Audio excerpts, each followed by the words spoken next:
Vamos falar agora de novação. Eu já tinha comentado em aulas anteriores, né, uma expressão, vamos dizer assim, que o nome ajuda, né, a entender o conceito, né, uma expressão do juridiquês, né, e que praticamente elimina ali, né, na verdade, elimina uma letra, né, o certo seria uma nova ação, né, então, e aí, para não ficar dois A um do lado do outro, parece que foi, né, economizaram ali, juntaram, para não botar também um hífen, né, ficou novação, certo?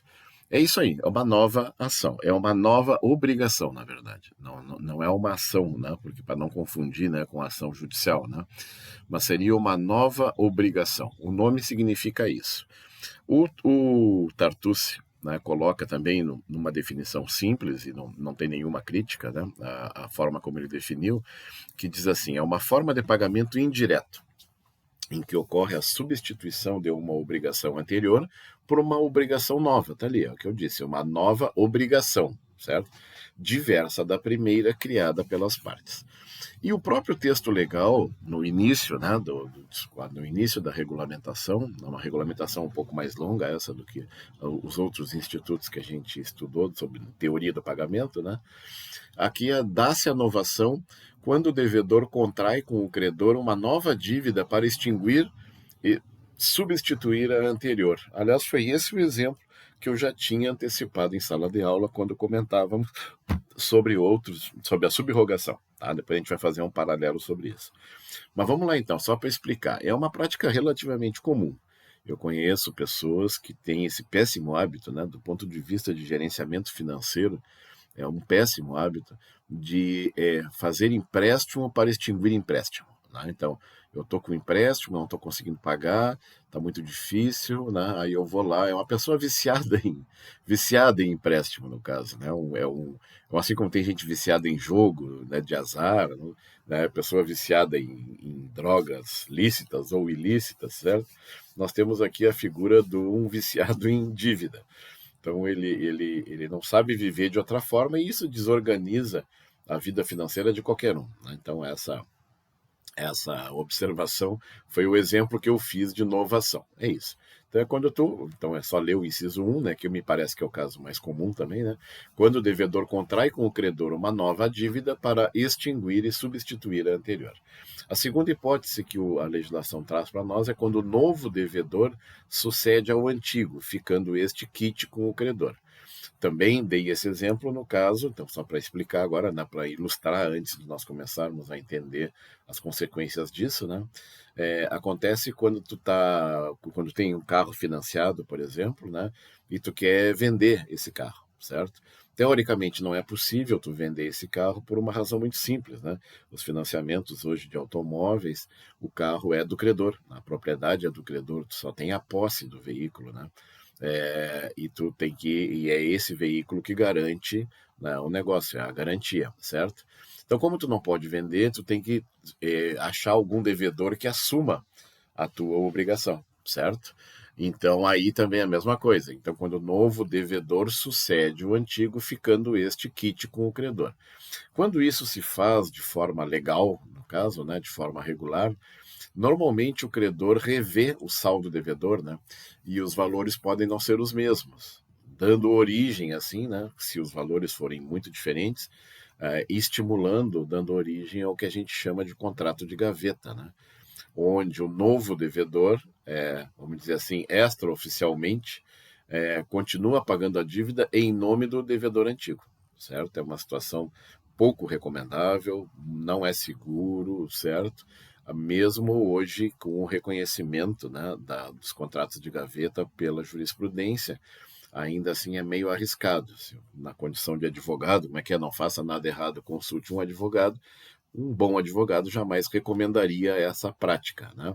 Ainda que possa, vamos repetir, né? Ainda que ela possa ser segura, né? Mas depende muito da confiança de ambos, né? Da confiança de quem passou, né? Do antigo devedor e do novo devedor, certo?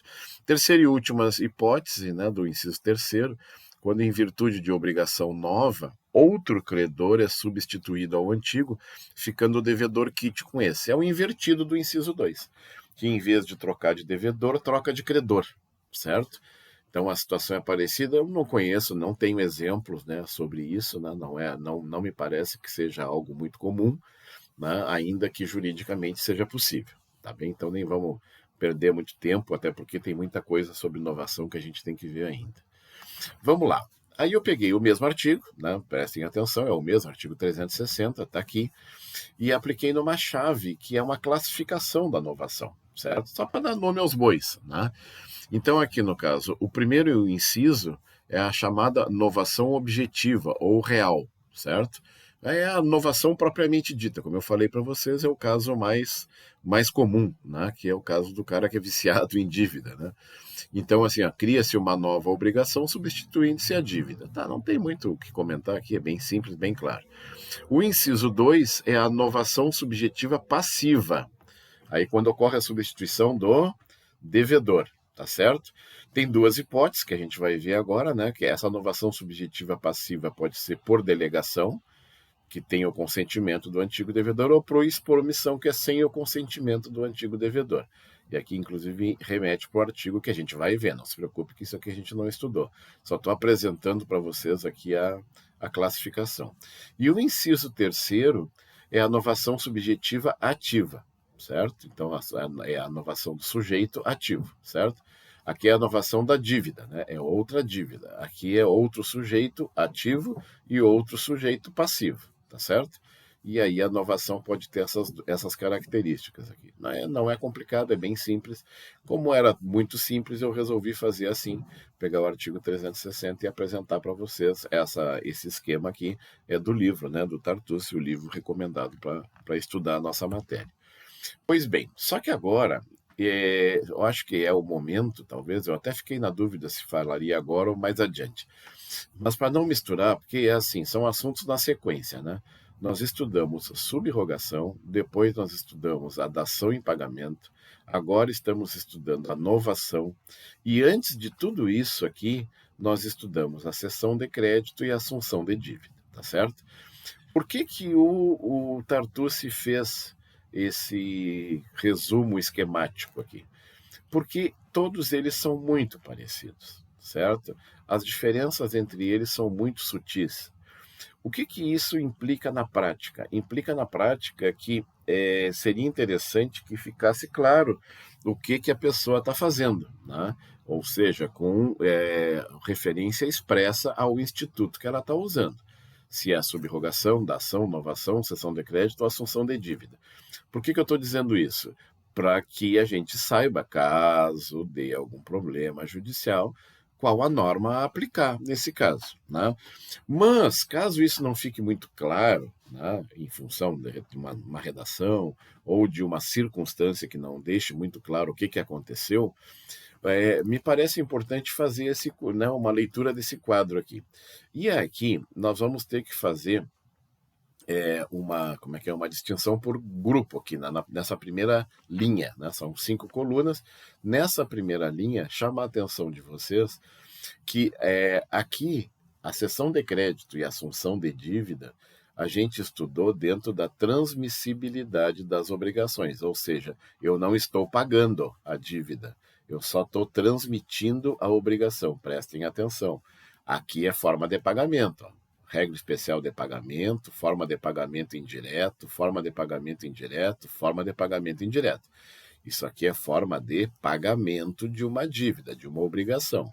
Aqui não, aqui eu não estou pagando, aqui eu estou transmitindo a obrigação para outra pessoa, certo? Então, uma cessão do crédito ou uma assunção de dívida, tá certo? Então, há uma transmissão de crédito apenas. Não há pagamento aqui. Aqui não, aqui é pagamento, e se é pagamento, a consequência do pagamento, já explicado para vocês, é a extinção da obrigação, tá bem? Então, separar dois grupos, na verdade, teria que fazer uma linha aqui, né? Isso aqui é forma de pagamento e isso aqui é transmissão das obrigações. A primeira diferença. Aí vem o detalhamento aqui, esse sim, esse cada um é cada um, certo? Aí cada um tem uma característica, e o Tartucci foi muito feliz aqui nessa esquematização. É um esquema mesmo, certo? Então, a subrogação é mera substituição do credor por um terceiro que paga a dívida. Não cria nova obrigação, certo? não é uma nova obrigação. Então, tu substitui o credor por um terceiro que paga a dívida, ou seja, ocorreu o pagamento, tá certo? Aqui, entrega de uma coisa móvel ou imóvel como pagamento. Não cria nova obrigação também, certo? É só uma forma de extinguir, só que entregando algo que não era o que tinha sido combinado. A novação cria uma nova obrigação, ou porque nós substituímos a obrigação em si, a novação objetiva, ou porque nós substituímos o credor.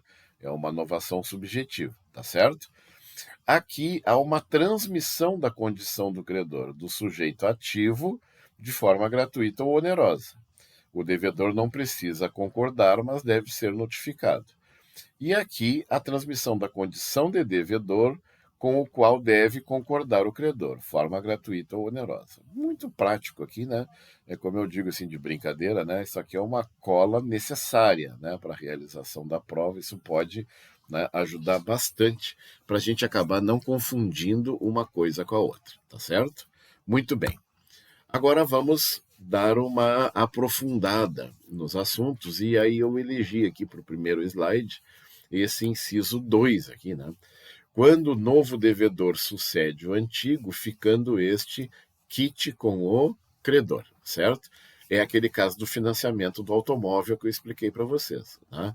Então se chama de novação subjetiva passiva por substituição do devedor, tá bem? Então esse aqui é o inciso 2. Aí o 362, que regula o assunto, diz assim: a novação por substituição do devedor pode ser efetuada independentemente do consentimento desse. Não é usual isso aqui. Perdão. Não é usual, tá? O usual é que o devedor queira se livrar e aí ele fala com o credor, né? E o credor autoriza que ele venda esse, né, que ele passe esse financiamento para outra pessoa, tá certo? Isso aqui pode acontecer, tá bem? Nesse caso aqui pode acontecer. Então, essa situação aqui, por substituição do devedor, né? Então, acontece, perdão, de novo, pode ser feita independente. Quer dizer, o credor poderia escolher o devedor, tá certo? Poderia. Até diante do não pagamento, né, da inadimplência do devedor, ele teria essa liberdade. Mas, repito, não é comum. 363. Se o novo devedor for insolvente, não tem o credor que o aceitou a ação regressiva contra o primeiro, salvo se este obteve por má-fé a substituição.